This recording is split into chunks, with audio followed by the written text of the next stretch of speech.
Welcome to the Tradition Podcast.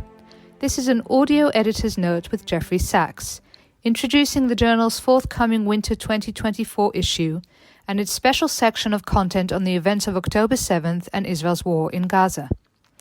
Visit www.traditiononline.org for select content, our open access archives including our recent summer issue on 50 years since the Yom Kippur War, now tragically timely in ways we had not anticipated, and to subscribe to our print journal. Now, here's our editor, Jeffrey Sachs, with his column, The Abnormal Matzav. At this moment, over 3 months into the war, the initial shock, horror, and trauma have in no way abated, and all thoughts are on the Matzav. In the 3 decades I have lived in Israel, it seems there has never been a period without a Matzav, a situation. While some episodes stand out, memory blurs and blends others into an ongoing situation, until the point that one might be forgiven for thinking that reality is all one long Matzav. But this time is different, not just in scale and scope, but in type. How that is, I will not attempt to analyze here and now. Tradition is not a platform for political commentary or analysis. We are also not well suited to respond in real time to unfolding events.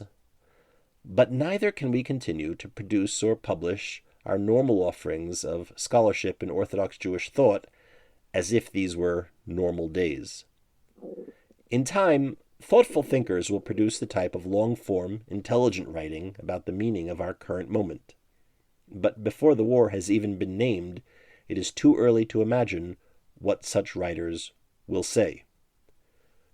Will we call it the Simchat Torah War? I hope not. Our readers understand that scholarship ferments over long periods of time. We are, after all, not a blog. Nevertheless, breaking from our normal template, we have prefaced the contents of our long-planned winter issue with a number of short, reflective pieces on the war. Some were solicited, others came in over the transom. All are deeply personal and offer insights that we thought likely to endure and are therefore deserving of publication in print. They will stimulate your own thinking now, as we are still immersed in the fog, and will in future happier days, we hope, prove to be artifacts which document how our intellectual leadership marshaled Orthodox Jewish thought in the face of unimaginably traumatic, yet historic events. In addition, drawing on their vast erudition, we are grateful that Rabbis J. David Bleich, writing in his Review of Contemporary Halachic Literature column, and Daniel Z. Feldman have researched, written, and offered original scholarship on an array of halachic challenges sitting at the intersection of Jewish sovereignty, war ethics, hostage negotiations, and national morale and morality.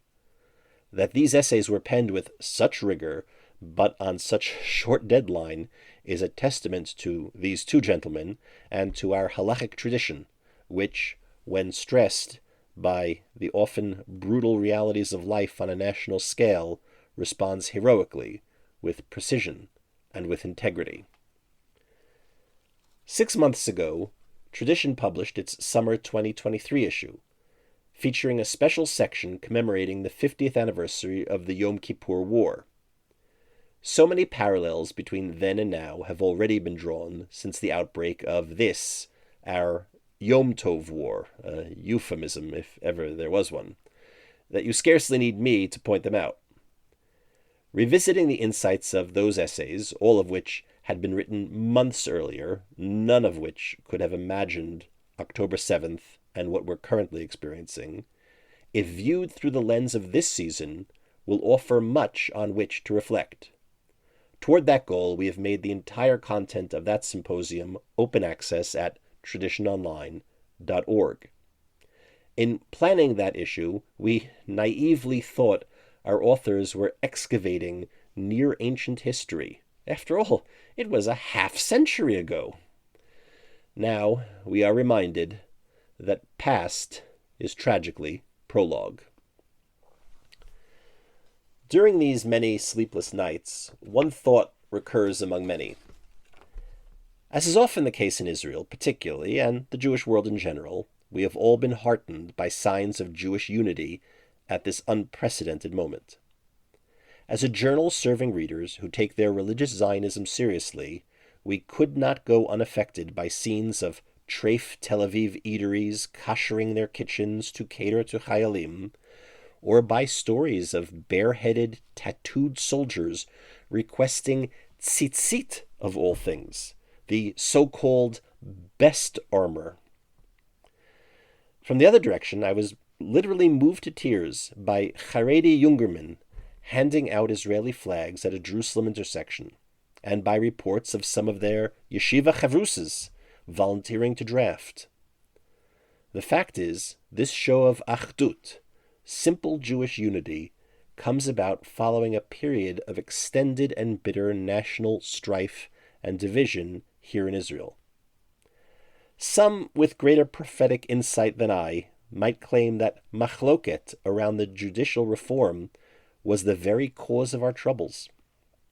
Remember, just one day before the attack, we were arguing about a mechitza in Tel Aviv. The irony of that particular symbol of division should be lost on no one. And yet, if achdut means only that those on my right and those on my left, who yesterday disagreed with me and behaved differently than I do, that they now align themselves with my positions and practices, what kind of unity is that? In what manner should members of our own community be open to a realignment in ourselves for the sake of enduring Jewish unity? Religious Zionism was once a unifying force in the state of Israel and in the Jewish world, or at least it aspired to be so. Perhaps returning to and reinforcing those values, a way to bind the nation's wounds as we care for its widows and orphans and those who bore the battle, will be a challenge our community will meet following our current very abnormal matzav.